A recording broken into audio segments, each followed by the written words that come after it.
साथियों, विकसित भारत बनाने के लिए भी समाज की इसी सामूहिक शक्ति की आवश्यकता है।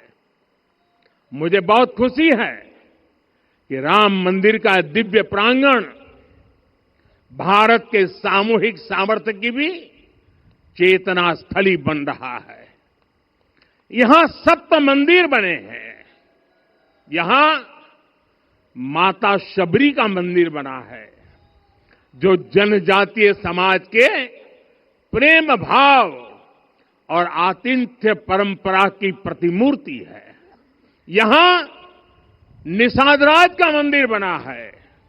ये उस मित्रता का साक्षी है जो साधन नहीं, साध्य को, उसकी भावना को पूजती है। यहां एक ही स्थान पर माता अहिल्या है, महर्षि वाल्मीकि है, महर्षि वशिष्ठ है, महर्षि विश्वामित्र है, महर्षि अगस्त्य है और संत तुलसीदास है। रामलला के साथ साथ इन सभी ऋषियों के दर्शन भी यहीं पर होते हैं। यहां जटायु जी और गिलहरी की मूर्तियां भी हैं, जो बड़े संकल्पों की सिद्धि के लिए हर छोटे से छोटे प्रयास के महत्व को दिखाती है। मैं आज हर देशवासी से कहूंगा कि वो जब भी राम मंदिर आए तो सप्त मंदिर के दर्शन भी अवश्य करें। ये मंदिर हमारी आस्था के साथ साथ मित्रता, कर्तव्य और सामाजिक सद्भाव के मूल्यों को भी शक्ति देते हैं। साथियों, हम सब जानते हैं, हमारे राम भेद से नहीं, भाव से जुड़ते हैं। उनके लिए व्यक्ति का कुल नहीं, उसकी भक्ति महत्वपूर्ण है।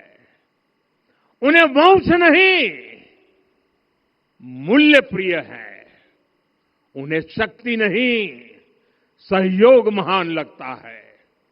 आज हम भी उसी भावना से आगे बढ़ रहे हैं। पिछले 11 वर्षों में महिला, दलित, पिछड़े, अति पिछड़े, आदिवासी, वंचित, किसान, श्रमिक, युवा, हर वर्ग को विकास के केंद्र में रखा गया है। जब देश का हर व्यक्ति, हर वर्ग, हर क्षेत्र सशक्त होगा, तब संकल्प की सिद्धि में सबका प्रयास लगेगा और सबके प्रयास से ही 2047 जब देश आजादी के 100 साल मनाएगा, हमें 2047 तक विकसित भारत का निर्माण करना ही होगा। साथियों, रामलला की प्राण प्रतिष्ठा के ऐतिहासिक अवसर पर मैंने राम से राष्ट्र के संकल्प की चर्चा की थी। मैंने कहा था कि हमें आने वाले 1000 वर्षों के लिए भारत की नींव मजबूत करनी है।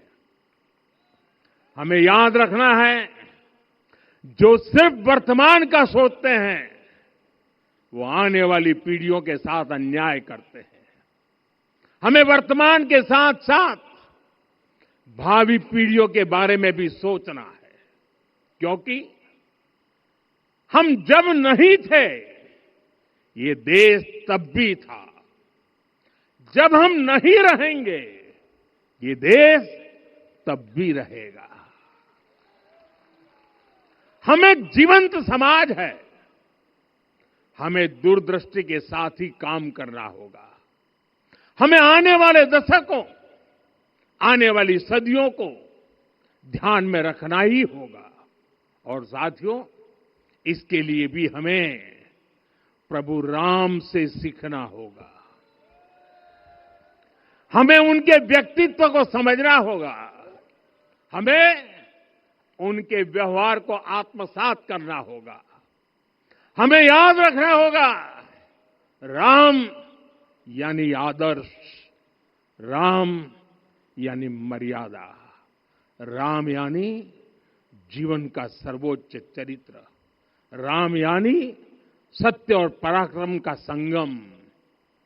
दिव्य गुणे शक्र समो रामः सत्य पराक्रमः। राम यानी धर्म पथ पर चलने वाला व्यक्तित्व। रामः सत्पुरुषो लोके सत्यः सत्यपरायणः। राम यानी जनता के सुख को सर्वोपरि रखना। प्रजा सुखत्वे चंद्रस्य। राम यानी धर्म और क्षमा का दरिया। वसुधाया क्षमा गुणे है। राम यानी ज्ञान और विवेक की पराकाष्ठा। बुद्ध या बृहस्पति तुल्य। राम यानी कोमलता में दृढ़ता।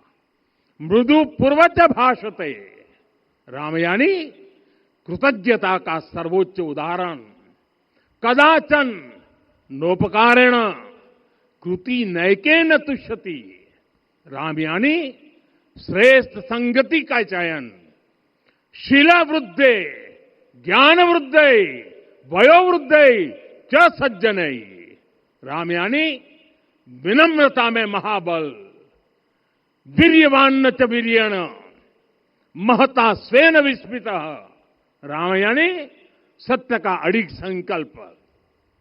न च अनुत्र कथो विद्वान। राम यानी जागरूक, अनुशासित और निष्कपट मन। निस्तिंद्र अपम्रत च स्वदोष परदोषवित। साथियों, राम सिर्फ एक व्यक्ति नहीं, राम एक मूल्य है, एक मर्यादा है, एक दिशा है।